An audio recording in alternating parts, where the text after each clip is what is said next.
waktu lagi ngajar pertama itu tuh kan ngajar itu tetap di apa buat gua kan itu bukan core utamanya gitu. Utamanya tetap gua kan ya apa nyari kerjaan di luar lah ya, di industri. Kalau di akademik di Betul. dunia pendidikan istilahnya lebih ke tambahan atau lebih ke apa menurut lo? Kita harus lebih cepat ya, makanya ini kalau ngomong lebih jauhnya gua terus terang gua kalau ngajar mahasiswa gua pas di ending terakhir itu di sekarang di tipografi gua tuh gua selalu ngajarin mereka untuk dari UTS ke UAS lu harus melampaui gue. Soalnya kalau lu cuma belajar yang gua mampu apa lu akan ketinggalan. Jadi saatnya lu melampaui gue nih.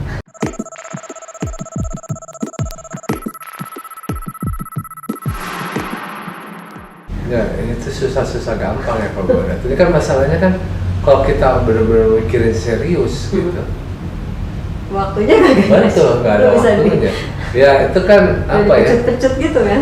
Ya, gue jadi ingat itu kan kalau si Paul Lassier itu kan dia bilang apa? Dia selama hidup dia itu apa? Yang benar-benar buat dia masterpiece itu juga dia paling cuma 5. Yang lainnya ya kejar tayang. Ya maksudnya udah kasarnya money oriented gitu. Jarang ada orang yang apa untuk kerjain semuanya tuh apa? Bener-bener gitu. Apa fokus terus udah gitu ini bakal jadi masterpiece enggak ya memang realitanya masterpiece itu tuh paling cuma berapa dalam sepanjang sejarah hidup lo gitu sebagai. Tapi rata-rata gitu kan apa? Ya kalau ngomong iklan pun si Ogilvy aja bilang apa iklan masterpiece dia juga nggak nyampe 5 gitu kan. Yang lainnya ya cari duit. Yang orang kenal, yang orang ingat gitu bisa bertahun-tahun gitu kan. Tapi emang semua kan penyanyi segala macam juga akhirnya kan apa yang best dia tuh cuma berapa gitu. Ya itu jadi nggak usah terlalu dipusingin ya kalau soal itu. Jadi kalau desainer sekarang gitu yang sebenarnya kan kalau pas kuliah kok kayaknya ada mata kuliah tipografi terus harus tahu font ini font itu karakternya apa, tapi kok ternyata pas gue kerja atau menurut lo gimana, apa harusnya karena itu dipelajari jadi ketika dibutuhin itu udah sense udah jalan gitu, ini produk apa gitu. Kalau gue lihat sih ini kalau buat gue sendiri itu perlu kalau gue sendiri gue akan menjalankan sesuatu rutinitas yang sudahlah apa orang cuma terimanya gitu. Tapi ketika gue dapat momen yang gue bisa gila, ya gue kan udah ada ilmunya. Tapi ketika kalau gue gila terus kan gue kan capek juga. Ya kan jadi pas ada momen yang gue bisa gila gue udah punya ilmunya. Tapi the truth nggak mungkin lo apa ya siap project lo gila gitu. Apa kayaknya gue nggak tahu ada orang kayak gini. Gue sih nggak tahu. Kayaknya nggak hampir nggak ada kan orang kayak gitu. Ya kan pasti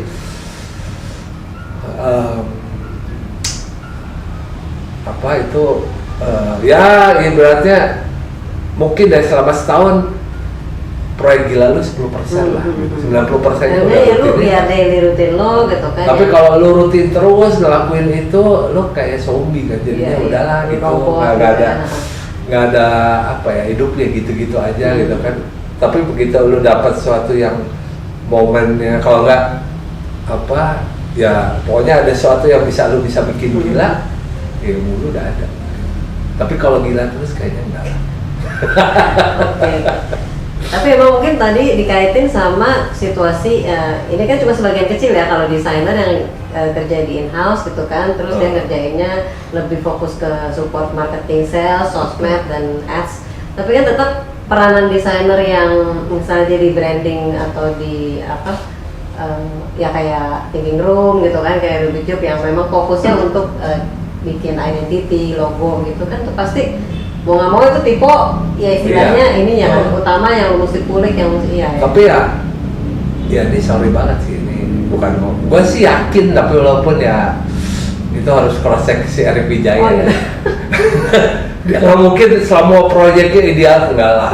Apa bisa gila dia? Dia kan ada yang benar-benar apa itu yakin lah apa ada tune-nya banget sama project ini, bisa aja project ini sebenarnya duitnya kecil tapi gue suka. Iya kan? Iya sih, pasti ada apa sih ya, kategori-kategori kali ya.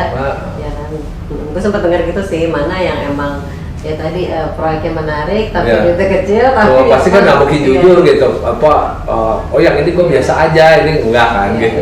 Itu apa, rahasia dapur. Iya. Itu biasanya ada ya. Kita di umur segini mestinya udah tahu lah ya teman-teman kita. Oke, tapi gue ini nih Wan, balik ke yang tadi yang masalah mengkopi lah ya, yang untuk nyontek terus menyontek abis lah gitu. Nah, gue pikir apa nih bedanya sama plagiat lah istilahnya gitu kan, yang benar-benar ngambil karya terus dipakai diakuin.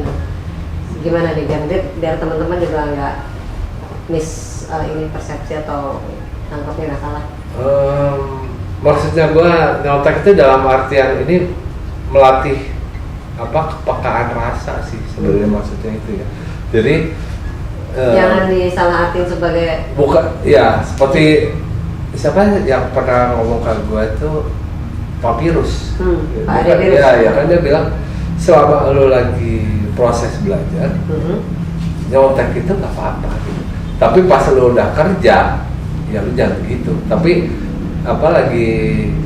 lagi proses itu kan, proses belajar itu ya lo pakai apapun nggak apa-apa. Tapi pas itu udah jadi itu kerja, itu dunia profesional itu kan pasti hukumnya berjalan gitu. Memang sih itu kan kita ini ya lu sama gua gitu. Zaman kita apa sih, mana ada font yang sampai disu segala macam, nggak ada kan. Ya kasarnya tahun 90 sampai 2000 awal kali itu mana ada begitu, kita bebas-bebas aja. Memang waktu itu kan gua juga ngalamin kayak teman gua yang di luar itu kan, kalau pas itu kan mereka hati-hati banget, makanya kalau dia lebih cenderung makanya pakai yang free font dari Google, gitu. Ya kan itu lebih aman gitu. Jadi itu yang dimodif dari situ gitu. Ya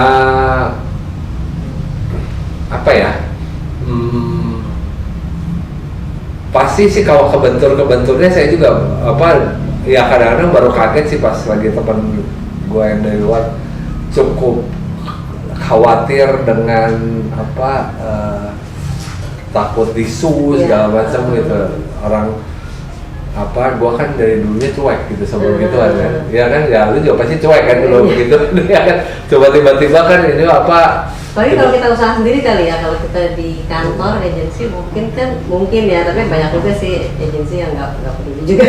Iya, itu kan kita nggak, ya tiba-tiba hukumnya sekarang berlaku, yang sejak mulai kapan berlakunya masuk ke Indonesia kita nggak tahu. Dia tiba-tiba ya apa saja gitu kan, tiba-tiba itu kan kenyataannya begitu ya. Tapi realnya hukum itu berjalan di Indonesia tahun berapa? Nggak tahu. Tapi buat sekarang ya istilahnya amannya ya, maksudnya ya jangan lah ya kan, selalu kita yang profesional, kita yang memang bisa cari duit di bidang ini, di industri ini, ya jangan pakai font yang ini lah ya, yang kita nggak jelas ini. Makanya kepemilikannya gitu. Gua ngajar pun sekarang lebih anak-anak suruh gua minta pakai Google Font gitu. Itu yang lebih, emang ini kan. Ya pakai Roboto. Tapi kan itu juga memang kebutuhan tugas project mah nggak apa-apa kan. Iya. Jangan nanti kalau dia udah pakai ya untuk kebutuhan bisnis atau dia udah dapat uang dari itu yang mesti benar-benar hati-hati gitu. Betul. Oke, sip. Jadi ya pokoknya bukan berarti nyontek itu bukan berarti lo jadi plagiat lah, udah clear lah ya kan, jangan disalahin gitu kan. Nyontek itu selama lo masih proses belajar. Iya, ketika proses belajar. Oke. Kalau nggak belajar lo masih nyontek, itu kriminal nanti jadi. Teman-teman jelas nih ya, jadi jangan yang salah nangkep gitu ya. Oke, sekarang kemarin kan gue sempat bilang ada yang masalah yang lo cerita tentang waktu di Type Unite itu ya, yang gimana ketemu dengan teman-teman dari negara lain gitu kan, yang ngelihat kita khususnya di di tipografinya Indonesia itu kok malah mana sih ciri yang Oh, gitu iya. ya? Mungkin ini lompat dikit ke ya ceritain. Ya itu, dia gue pernah cerita itu kan apa yang kedodolan gue itu. Jadi pertama kali gue kenal sama orang di luar yang apa dari Cina itu namanya Fang Chao. Itu orang pertama yang gue pertama kali kenal. Jadi gue japri dia, dia Itu balas. lu tahu dia desainer tapi? Tahu. Tahu. Tapi gue nggak tahu dia di level mana gitu. Jadi gue pas lagi ngobrol sama dia pertama kali kan Facebook apa? Facebook. Oh, Facebook. Ya gue ngobrol, dia jawab gitu. Gue kan ya pokoknya ngajakin bikin project bareng kan. Ya itu gue tanya apa sih kasih Fang Chao itu. Gue kenal tahu lah desainer top Jepang gitu Shigeo Fukuda, Iko Tanaka di Hong Kong gitu, kata gua ada tahu Kanteiko gitu, ada Alacan. Gua nanya ke dia, kalau di Cina tuh desainer Yang top. paling topnya siapa? Iya. Terus habis itu dan dia itu diam gitu, diam gak jawab gitu. Mungkin dia lagi sibuk. Akhirnya dia kayaknya lagi berusaha mencari jawaban. Nggak nanya ke gua, lu waktu lagi gua tahun kemarin di Budapest, lu tau gak gua ngomong apa? Ini orang siapa ya? Gua search. Ternyata gue tuh punya buku dia tuh di Philip B. Max History Graphic Design, nama dia ada di situ. Dia udah lupa bahwa ternyata dia Gue kan memang gue bacanya kan nggak pernah baca yang sampai detail nama itu gitu. Pas gue gila ini orang ada di sini. Tapi gue akhirnya nanya orang Cina semua tuh, itu memang masternya tuh si Fang Chao itu. Tapi waktu lagi intinya kan singkat kata dari yang lo ngobrol itu kan nanya ke gue.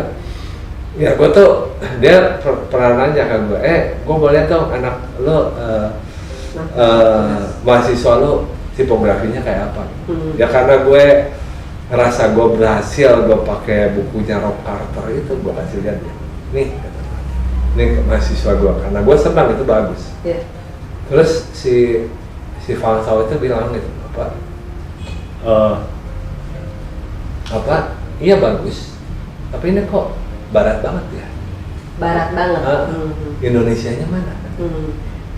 Terus abis kayak gitu dia kasih lihat yang Cina gitu, yang mahasiswanya lihat nih, kelihatan banget kan Cina. Ini karakter dari Cina nya. Terus kok lu jadi Western gini gitu?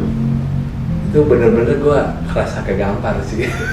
Dan gua memang sampai sekarang itu jadi PR berat gua. Ya mungkin PR berat semua ya, kita tuh aneh gitu. Kita kalau gua ngomong lebih unek-unek gue itu kan kita tuh sangat bangga. Wah gila ya ada satu kampus yang sangat bangga gitu ngomongnya di Indonesia.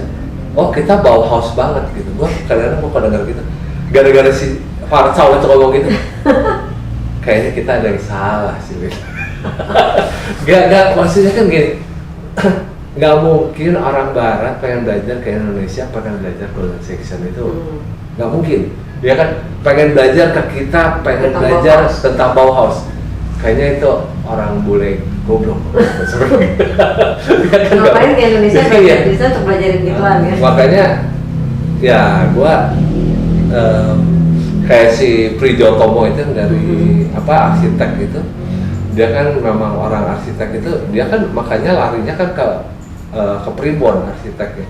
Memang kita harusnya larinya kan memang ke begitu-begituan ya. Jadi ya buat gue sih itu akan lebih seksi dan orang akan lebih ngelihat kita dibanding kita ngomong ke ya kayak gue sekarang gue ada worldwide graphic designer, gue ngomong ke teman gue, gue Bauhaus banget. Temen gue kayaknya bakal ketawa gitu, lu gila kan? Indonesia tapi kok iya, nggak mungkin gitu kan? Tapi memang itu juga ada teman gue yang dari Poland waktu itu pernah nanya ke gue. Dia nyari, ya ini hubungannya sama DGI ini. Jadi dia nyari buku yang dia pengen lihat pola pikir orang Indonesia sama soal desain itu kayak apa sih? Ternyata memang kalau gue lihat itu jadi PR kita sih. Kita tuh nggak punya. Ya kan ya, jadi pemikiran orang Indonesia terhadap desain. Soalnya kan ya gue tahu nih, akhirnya gue tahu contohnya paling nyata aja Poland itu walaupun sama Swiss jaraknya nggak terlalu jauh gitu, tapi kan dia punya apa budaya yang prinsipnya pun prinsip. beda banget. Gue juga taunya dari teman gue Rika Hansen itu, jadi kalau Denmark gitu ke Swiss ke Jerman dekat, tapi Poland itu kayak binatang lain gitu, kayak dia punya apa mazhab yang beda gitu, dia lebih masuknya ke pure art gitu, jadi desainnya tuh lebih liar gitu. Yang enggak jadi kan kita wah kalau dengar Eropa pasti Bauhaus, iya, kalau Swiss design gitu iya. kan, yang lain mirip-mirip Iya, lah, Poland itu nggak begitu gitu. Jadi nggak, justru gua kan waktu itu pernah nanya sama Lech Majeski itu. Jadi gua kan ya karena gua nggak tahu gitu kan, gua ngomong ke dia, desain lo kok postmodern banget ya. Terus dia ngomong ke gua tuh, sorry, kita nggak pakai istilah itu. Dan kan keren banget itu. Kita nggak pakai istilah itu. Terus oh lu bilang desain lu postmodern banget? Kita nggak pakai istilah itu. Terus dia pas habis selesai itu kan gue nanya, jadi lu pakai apa? Lu belajar dulu sama apa 2 tahun di sini. Gila oh, kan gitu. Iya itu gue ngeliat itu keren gitu maksudnya. Iya kan, jadi maksudnya tuh ada sesuatu yang dia nggak mainstream gitu, nggak wah semua apa golden section semua bawah semua gitu. Bahkan di Eropa sendiri dia bisa apa ngambil apa kan, itu kan istilahnya bahasanya kan USP-nya ya kan, yang bikin beda sama yang lain gitu. Kalau kita malah kita pengen sama kayak mereka gitu ya. itu rada blow on sih kata gue sih. Ya beneran itu bodoh banget sih ya gitu. Nah jadi berarti sebenarnya yang kita bahas juga tuh gimana tuh menurut lu sekarang terkaitnya ke pendidikan. Kita kan ya pendidik lah ya, ngelihat kondisi kayak gini gitu kan, terus ya tipografi atau mungkin ya ngomong ke tiponya aja lah dulu, nggak usah ke desain grafis secara keseluruhan, biar bisa punya ya tadi keindonesiaan itu, supaya orang lihat mesti mulai dari mana ya kalau menurut lo gitu pendapat lo? Terus terang sih buat gue itu memang runyam sih. Iya kan, ini kalau ngomong jujurnya ya, yeah. Aduh ini gue ngomong kayak gini rada repot. Tapi nggak apa-apa ya, nanti kan ini bisa. Ini kan repotnya itu dengan kuliah yang sekarang makin dipadetin, yang ya kan apa dengan adanya kampus merdeka segala macam, kampusnya udah sulit bergerak mau ngapain gitu.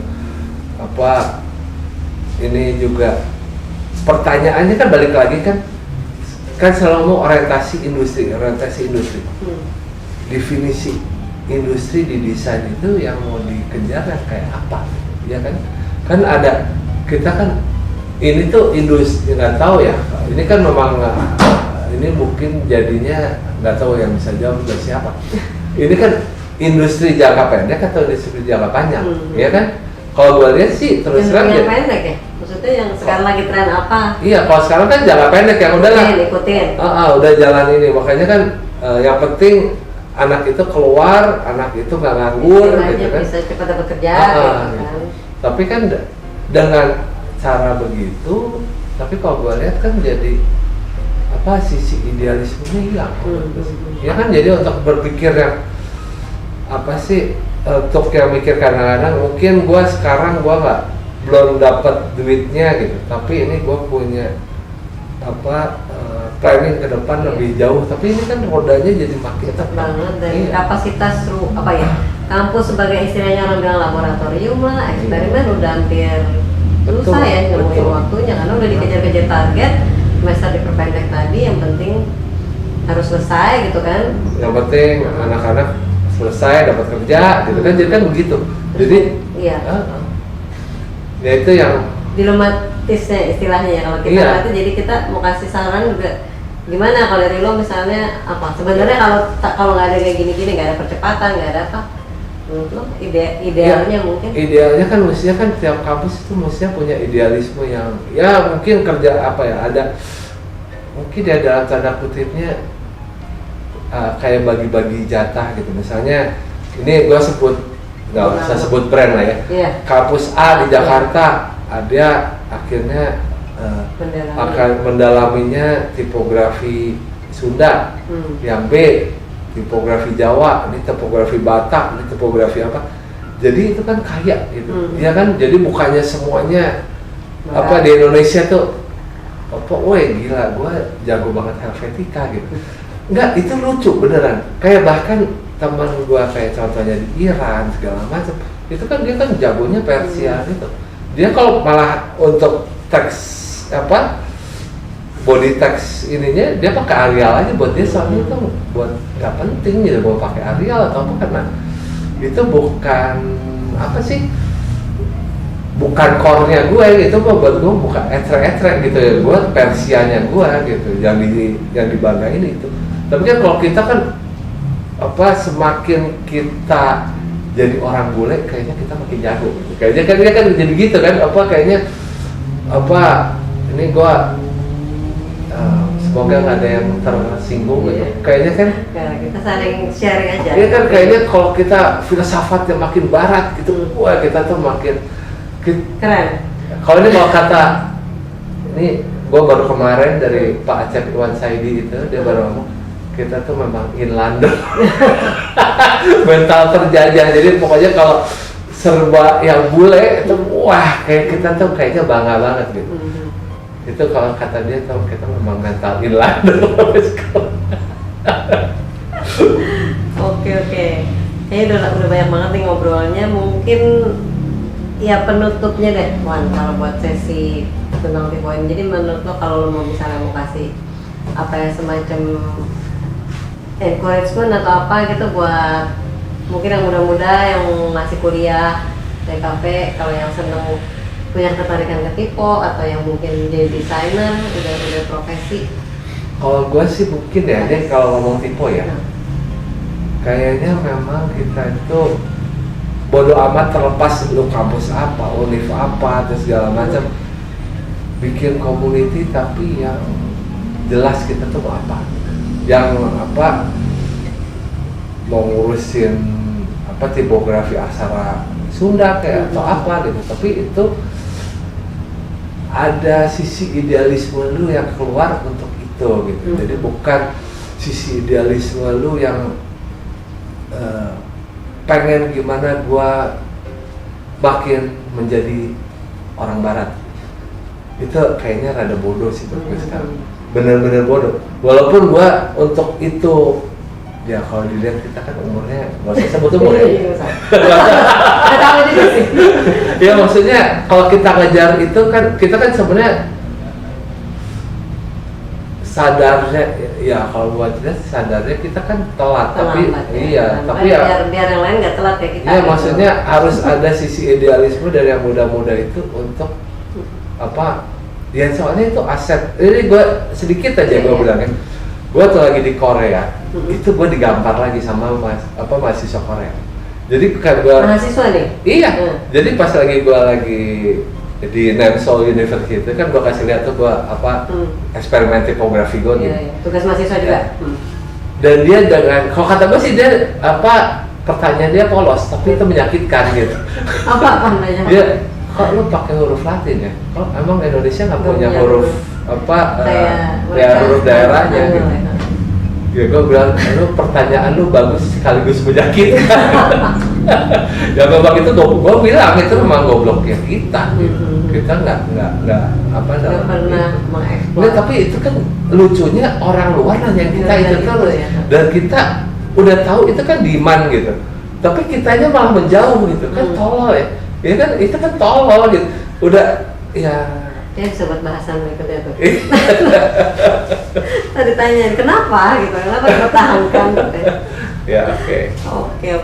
Oke deh, thank you banget nih Wan, udah ngobrol banyak. Iya. Mudah-mudahan nih teman-teman semua yang dengerin obrolan kita bisa apa ya, yang dapat ini ya poin-poin yang emang positif ya, maksudnya terlepas dari kita tadi ngobrolnya segala macem kita ngomongnya apa ya. Bahasanya keluar bahasa tolak segala macam supaya lebih all out gitu ya. Lebih lepas. Lebih tersampaikan ya. Iya.